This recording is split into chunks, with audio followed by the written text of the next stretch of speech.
I woke at 2 a.m. to the sound no solar engineer ever wants to hear. My surge alarm screaming like a banshee on fire. Half blind and half dressed, I stumbled to my console and froze. My inverter was reporting a load spike of over 11 kilowatts, nearly triple the average nightly draw, and the source was my outdoor charging port. I grabbed a flashlight and stormed outside. There, under the moonlight, sat a white Tesla Model X humming on my private solar charger. And beside it, arms folded like she owned the galaxy, was Karen from the HOA. She met my stare without flinching and said, "Your charger wasn't being used overnight." I figured I'd save a few bucks. For a moment, I wondered if I was still dreaming. I wasn't. That single sentence rewired my definition of entitlement. I'd spent years building this grid. Every panel, every wire, every battery bank. It wasn't just about power, it was independence. And here was the same woman who once tried to fine me for unapproved solar panels, now stealing energy for her luxury EV as casually as if she were borrowing a cup of sugar. Karen had been trouble since the day she became HOA treasurer by default. She immediately crowned herself executive officer of community standards and began handing out absurd fines. Mailboxes weren't beige enough. Kids' bikes cluttered porches. Grass was too green. Most neighbors paid to avoid the hassle. I didn't. When she targeted my outdoor battery housing, legal, permitted, and fully compliant, I shoved the paperwork at her face. The next week, she mailed me a violation notice in Comic Sans. I laughed, shredded it, and moved on. But this wasn't about petty fonts or grass anymore. This was theft. That night, my system logs recorded a 73% battery drain in just over 4 hours, basically a full Tesla charge. When I checked my surveillance, there she was on multiple nights, sneaking into my side yard, plugging in, and walking away like it was a public outlet. This wasn't an accident. It was a habit. The next morning, I confronted her with the data. I even offered her a chance to reimburse me and let it slide. She smirked. "Oh, please. You really think I'm paying you for sunlight?" Then she shut the door in my face.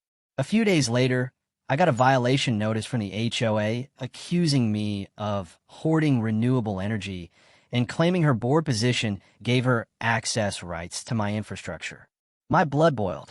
I wasn't going to play defense anymore. So I built a trap, a decoy charging port that looked real but housed a controlled surge loop. Safe, non-lethal, but nasty enough to fry the onboard charger and scare off anyone dumb enough to use it. I even posted a bright yellow sign, "Private grid, do not use." Knowing Karen, she'd treat it like an invitation. And she did. Saturday night at 1:40 a.m., my console lit up with a surge alert. On the camera feed, Karen appeared in pajama pants, humming to herself, cable in hand. 10 seconds after plugging in, her Tesla hissed and spat a spray of sparks. She screamed, stumbled onto her lawn, and flailed like a cartoon villain. My camera caught every second. The next morning, she came back with reinforcements. Karen stood at my door, flanked by 2 HOA board members. Behind her, the Tesla sulked in my driveway, charger blackened and dangling like a dead vine. She didn't bother with pleasantries. "You tampered with my car," she snapped. Leonard, the board socks and sandals guy, shuffled forward. "We just want to talk about what happened last night." I excused myself, returned with a folder, and dropped it into his hands. Surveillance stills. Timestamp logs. Multiple nights of theft. Leonard flipped through the stack like I'd handed him a lawsuit. Karen snatched a page and waved it in the air. "This proves nothing. No lock. No sign until recently." I pointed at the camera over my driveway. "There's audio, too. In case you forgot, last night you said, and I quote, 'I figured I'd save a few bucks.'" Karen had been warned. The board made it official. Her misuse of my solar port wasn't an accident. It was deliberate. The vote was quick. Her treasurer role suspended, my violation cleared, and an apology recommended, though no one believed she'd offer one. As I left the meeting, she cut me a glare sharp enough to slice glass. "This isn't over," she hissed. I smiled. "No, it's just beginning." I figured public humiliation and suspension might break her spirit. But Karen wasn't wired for retreat. She didn't double down, she detonated. 2 days later, I found scratches on the lock of my solar control panel. My stomach dropped. That casing wasn't just metal. It protected the brain of my entire grid. I pulled up security footage, and there she was, 2:46 a.m., dressed in black, crouched like a budget spy, screwdriver in hand. No mask, no gloves, just arrogance. She cursed when the tool slipped, then stormed off, pausing only to flip off the camera. If she'd succeeded, she could have fried my battery bank or started a fire. I backed up the footage and called my lawyer, then the sheriff. Deputy Morales reviewed the video, shook his head, and said, "She's got guts. No brains, but guts." He filed it as trespassing and attempted vandalism. The next morning, I watched from my window as 2 patrol cars parked in front of her house. She stood there in fuzzy slippers, arguing with the deputies, teacup in hand, shouting about harassment and weaponized systems. Rich words from a repeat thief. I thought that had ended. But Karen's last card was media attention. A regional news van rolled in, led by a smiling reporter named Chase. When he asked for my side, I gave him the tour, permits, system logs, surveillance clips, even the Tesla sparking highlight reel. By the time he left, Chase looked like he'd been handed the scoop of his career. That night, the segment aired, and it wasn't the redemption arc Karen expected. The sheriff called her under investigation, while I explained off-grid solar. The anchor nailed it with, "The sun may be free, but the infrastructure isn't." The fallout was immediate. Neighbors I barely knew thanked me. Someone wrote, "She fined me for flagpole. Glad she's exposed." Memes of her Tesla spread, captions like, asterisk free charge? More like free roast. Asterisk at the next HOA meeting, a removal vote was held. Karen showed up in sunglasses and a scarf like she was dodging paparazzi. Her speech about equity fell flat. The vote, 34-2. Her and her husband. He looked like he wanted to sink through the floor. Her Tesla still sat unrepaired on the curb. A sticker appeared on the bumper. "Charge responsibly." I didn't put it there, but I admired the sentiment. I thought that was the finale. But Karen had one more act, filed through an environmental compliance group. An anonymous complaint accused me of running an unlicensed power plant. It was laughable until a city inspector named Hector showed up.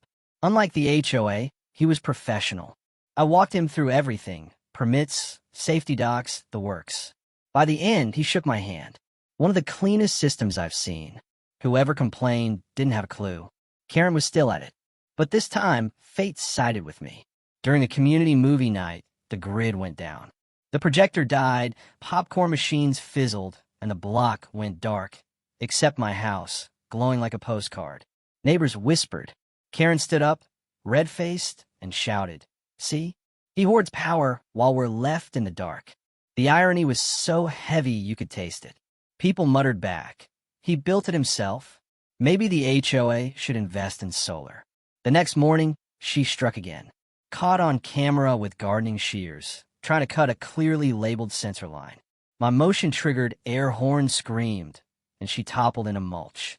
When I confronted her recording, she sputtered, "I was trimming weeds." I pointed at the line. "That's my system. Touch it again, and you won't like the complaint." That was the last straw. I compiled every clip, every incident. My lawyer filed for a restraining order, and won. Karen was barred from my property, her trespassing and sabotage documented in black and white. At the next HOA forum, I presented my solar education and energy boundaries policy. It looked like a community resource, but everyone knew it was a velvet-wrapped middle finger. It passed almost unanimously. Even Diane, her lone ally, voted yes. Karen stopped showing up. Her Tesla sat rusting, no. So there I was, standing before the same neighbors who once ducked my gaze, now leaning forward, listening, even applauding. I told them solar independence wasn't about walling off the community. It was about respect. Property meant responsibility. Energy wasn't free just because the wires were visible. You wouldn't wander into someone's garage and grab their tools without asking. Why should electricity be any different? When the meeting ended, the board pulled one last surprise. They voted to reimburse me for the damage Karen had caused, using the HOA's emergency budget. That was the cherry on top. Compensation from the very group that once backed her ridiculous crusade. I walked home lighter that evening, the war behind me, my grid humming in calm perfection. But the final satisfaction came a few days later when a delivery arrived. A wooden crate, neatly sealed, with a note taped on top that read, "For the trophy room."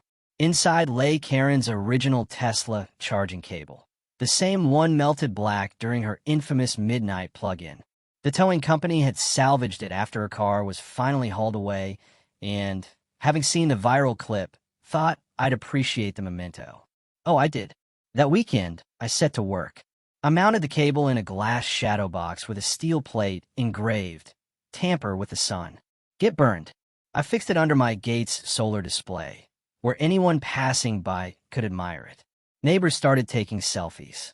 Some called it art, others a lesson in street justice. Kids dubbed it the Zap relic. One teenager grinned and said, "Bro, this beats any no trespassing sign." I had to agree. The weeks that followed were eerily quiet. No knocks, no fake citations, no passive-aggressive notes. Karen had vanished. Word spread she'd listed her house for sale, blaming a change of scenery. Everyone knew the truth. Her reputation was toast, her influence gutted, her ego permanently scorched. The house lingered on the market. Buyers backed out, citing the viral Tesla lady. Even realtors admitted the footage had become local folklore. I didn't gloat. Not much. But I wasn't about to drop my guard either. I added another battery bank, upgraded the load balancer, expanded the decoy port, just in case. Once you've caught someone sneaking through your yard with screwdrivers and garden shears, you learn to plan for repeat performances. Then came a different kind of letter. Not from Karen. This one bore the city's seal. They'd seen the coverage, read the blogs, heard about the HOA's reforms. They wanted to nominate me for a local sustainability award. I laughed out loud, not because it wasn't an honor, but because of the absurd journey that brought me here, from petty theft to public recognition. The awards ceremony was modest, folding chairs, a low stage, a few plaques for eco-minded citizens. When they called my name, I walked up to polite applause and kept my remarks short. Respect your neighbors. Respect the grid. And never underestimate the pettiness of people who don't understand either. The room chuckled. Even the mayor cracked a smile. That night, I came home and paused at my gate. Panels, batteries, inverters, all steady, all mine. I thought about the months of drama. Alarms blaring, sparks flying, sabotage, and schemes. I thought about Karen, sprawled in mulch, screaming at an air horn, her empire of pettiness crumbling in the dirt. She thought power meant control. She thought she could just take. But real power doesn't come from titles or votes or a stolen charge. It comes from building something with your own hands, defending it with facts, and letting the current speak for itself. As the sun dipped and my system shifted into night mode, the grid purred, alive and calm. I leaned against the gate, smiled, and said nothing. I didn't need to.